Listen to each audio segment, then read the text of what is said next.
The movie begins with a woman named Eka, who introduces her story in a soft, reflective voice. She confesses that every night she dreams the same dreama, beautiful, surreal vision of a magnificent mansion where a mysterious, extraordinarily handsome man approaches her, inching closer each night. There's something intoxicating about him, something magnetic. But beneath the beauty, there's something unsettling. We soon realize that this is not just a dream. In the waking world, a demonic presence lurks in Echa's home-watching, manipulating, waiting. It becomes clear, Echa is under a spell.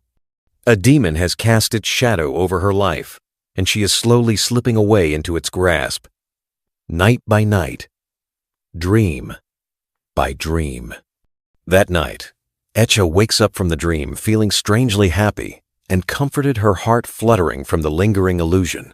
Just then, her real husband, Ariel, comes home late, again. Her joy fades instantly. Her expression turns cold. She's frustrated, angry.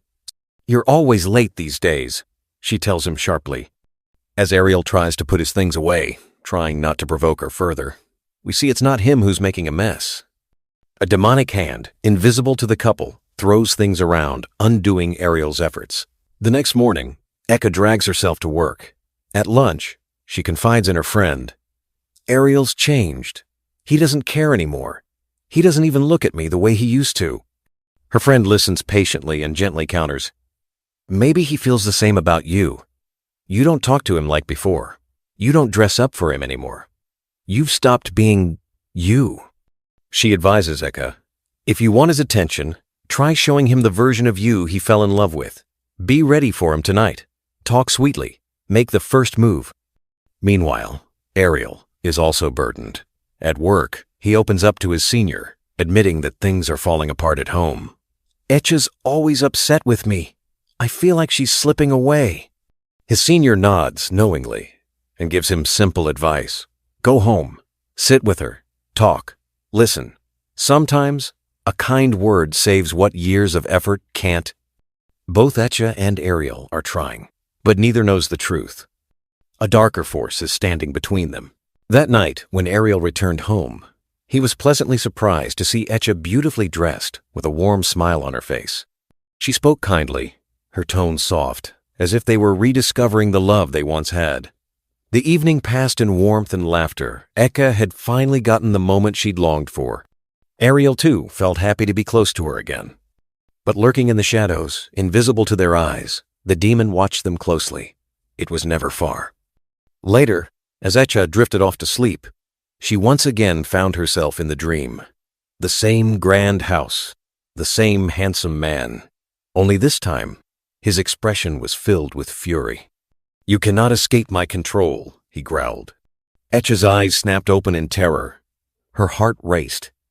But what horrified her more was the flower. The one he placed on her belly in the dream was now lying next to her on the bed. She gasped. This wasn't just a dream. It was real. She turned to look for Ariel, but he wasn't there. Panicked, she rushed downstairs and found Ariel in the kitchen, making breakfast. He smiled gently at her. They apologized to each other, promising to start anew. It felt like a fresh beginning, but unease still lingered. That same day at work, Echa passed the storeroom and froze. Inside, on a dusty shelf, was the exact same flower from her dream. She reached out, but before she could touch it, another hand grabbed it first. Startled, she spun around and came face to face with him. The handsome man from her dreams was now standing in the real world, walking slowly toward her. A chill ran down her spine. She didn't know why, but she was afraid, deeply afraid. She turned toward the mirror and screamed. In the reflection, the man's face wasn't human. It was demonic. His eyes were black voids, his smile twisted and monstrous. Terrified, Echa ran to the washroom, where she violently vomited. Her friend found her there, but when she looked at the mess, she was horrified to see blood mixed with writhing worms. Echa didn't respond. She left silently. Later that evening, Echa met her sister. Through their conversation, we learned a painful truth. Echa had always wanted children, but could never conceive. Despite being healthy, she remained childless. and doctors had prescribed her medication to improve fertility. Now hopeful, she asked Ariel to bring her those medicines. But something strange happened. As Ariel walked through an empty building, he thought he saw Etcha walking ahead of him. Confused, he called Herbert. She began running. Ariel chased Heron. What he saw next froze him in place. Etcha's body changed. Her belly grew unnaturally fast. She was suddenly pregnant. Screaming, she gave birth on the spot to a child that was not human. The creature looked monstrous, its skin grayish. Ariel turned and ran, crashing into a senior at the building's entrance. Sheesh! She's coming! My wife! The child, it's not normal! But when he looked back, there was nothing. No child, no Etcha. His senior tried to calm him down and sent him home. At home, Ariel found Etcha behaving completely normally, smiling, asking about dinner. But he was distant, suspicious. He told her a healthcare nurse would be visiting in the morning, then went to sleep, haunted by the visions that plagued him. The next morning, the nurse arrived. She gently examined Eka, massaging her belly, and then smiled. She's 3 months pregnant, she announced. Etcha's face lit up with joy, but Ariel's heart sank. 3 months? That was impossible. They hadn't been physically intimate in over 6 months. Trying to stay calm, Ariel spoke to his senior again. The senior advised, "You have to talk to her. Ask her directly. But tread carefully. Something isn't right." Meanwhile, Eka was overjoyed. She shared the news with all her colleagues at work, glowing like she had found a new purpose. But her friend was silently disturbed. She couldn't forget the blood and worms in Eka's vomit the day before. Something about this pregnancy was unnatural. Still, Eka ignored all warnings. Later that day, Ariel walked to the underground parking lot of his building. As he passed a row of cars, he heard the faint sound of a baby crying from inside one of them. Confused, he peeked inside with his flashlight. Inside the car was a devilish baby, the same monstrous creature he had seen in his vision. Its eyes met Hisand. It smiled. Seeing this, he runs away in fear. After reaching home, Ariel checks H's phone because he has started to suspect her. He finds a chat with a boy on her phone. When he confronts Etcha about it, she explains that the boy is her childhood friend, who had simply reached out to her after a fight with his wife. There was nothing going on between them. Eka now understands why Ariel is doubting her, so she angrily says to him, "Tomorrow we'll go to the lab and get a test done. I'll prove to you that this child is yours." Agreeing with her, they both go to the hospital the next morning. But when the doctor examines Eka, it turns out that Eka is not pregnant at all. So, what was going on? The doctor explains that when a woman desperately wants to become a mother and becomes obsessed with the idea, her body may begin to show symptoms of pregnancy, even though she's not actually pregnant. It's a psychological condition. The healthcare nurse had also assumed she was pregnant just by observing her body's appearance. But in reality, that wasn't the case. Hearing all this, Etcha becomes even more upset, and Ariel feels deeply ashamed that he doubted her. Disturbed, Etcha goes and shares everything with her friend. Her friend tells her, "Whatever is happening to you is not normal." That's why she takes Etcha to meet her teacher, Zany. As soon as Zany sees Etcha, he notices the same demon standing behind her and immediately realizes that Etcha is in serious trouble. He then calls both Eka and her friend inside and begins to tell them about a type of jinn, giant, whose sole purpose is to ruin the married lives of people. He asks Eka, "Do you experience any unusual dreams or hallucinations?" When Eka tells him about her recurring dreams, Zany explains, "You are possessed by this kind of jinn, whose job is to destroy homes and relationships." Etcha then also tells Zany about her supposed pregnancy. Zany realized how much trouble Eka and Ariel were in, so he agreed to help them. And thus, Eka's exorcism began, that is, the process of getting rid of the demon started. However, this demon was very powerful. During the exorcism, he entered Eka's body and spoke in a terrifying voice, telling them that they could not separate him from Eka because in another world, Eka had married this demon. After that, the demon left Etcha's body, and she felt intense pain. Zany told Ariel that this demon ruins the lives of couples in this way, and it was very important to get rid of him. To do so, he taught them some verses that they had to recite every day. They continued reciting those verses for 14 days, and gradually their life became much more normal than before. By reciting the verses, Eka also stopped having those troubling dreams. But one day, Ariel told Eka that he would have to go out of the city for some work. Although he did not want to leave Eka in such a condition, he needed to go because he was going to earn a lot of money in the other city, which would solve all their financial problems.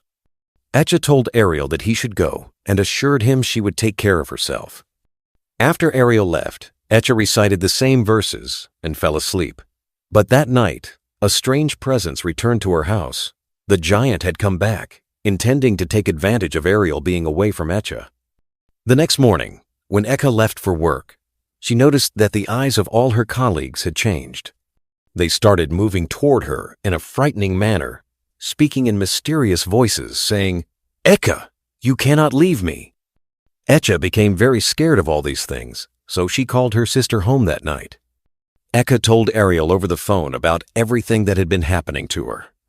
Ariel then called Eka's sister and warned her not to let Eka sleep under any circumstances, because this had happened before when her friend had taken her to Zany. After Eka fell asleep, the giant had killed her friend. Now, if Eka fell asleep, the giant could definitely attack both of them. Her sister kept Eka engaged in conversation. But during the talk, Eka fell into such a deep sleep that she could not resist it. Her sister tried shaking her very hard to wake her, but when Eka didn't wake up, the giant suddenly attacked her sister. Eka's sister ran out of the room in fear. Then some invisible entity lifted Eka's sister and smashed her against the wall, causing her to fall unconscious right there. When Eka briefly woke up after a while, she noticed her belly had swollen again, and she was feeling intense pain. Seeing this, she became furious and started staggering down the stairs. She did not even notice her sister slumped unconscious near the stairs. Eka took a hanger and tried to remove the baby from inside her, but failed. By the time Ariel arrived, Eka was in terrible condition. Ariel restored Eka's sister's consciousness and immediately took Eka to Zany's house, where Zany had gathered many others. Here, Eka's exorcism began. Many people were reciting supplications, and inside Eka's dream, we saw another world, the world of giants. In that giant's world, she could still hear the prayers recited by everyone, and she wanted to escape with their help. However, the giant appeared and told her, "You cannot leave my world." Eka became scared and started running around. Her running made the giant angry, and suddenly he appeared and grabbed her from behind. As he grabbed her in the giant's world, in the real world, Eka became completely possessed. She rose from the bed, which lifted into the air. Her eyes turned devilish, and she laughed with a roar, just like a giant. The people reciting prayers grew louder, causing the giant considerable pain. The giant tried to scare Zany, but Zany remained fearless. The giant began to feel more pain and loosened his control over Eka. As Eka and her bed returned to the ground, Ariel started reciting the same verses into her ear. In her dream, Eka saw Ariel telling her, "I need you. Come back to my world." Determined, Eka fought to free herself from the giant's grasp. She could still hear the prayers, and when she began reciting them herself in the giant's world, that world started to crumble. In the real world, Eka was no longer possessed. Finally, Zany's spell worked, and Eka was freed from the giant's control. Ariel and her sister were overjoyed to see her release. At the end of the story, we are shown a time 6 years later, where Eka now has 2 children and lives a normal life. While her children play outside, Eka's sister goes to pick them up. Outside the house, the same devil appears, this time in human form, and looks mysteriously at Eka's sister. It is implied that although the giant can no longer fully possess Eka, he has not gone far from her. The movie ends by showing the real girl on whom this story is based, indicating that this movie is a true story. The final scene is an interview with that girl.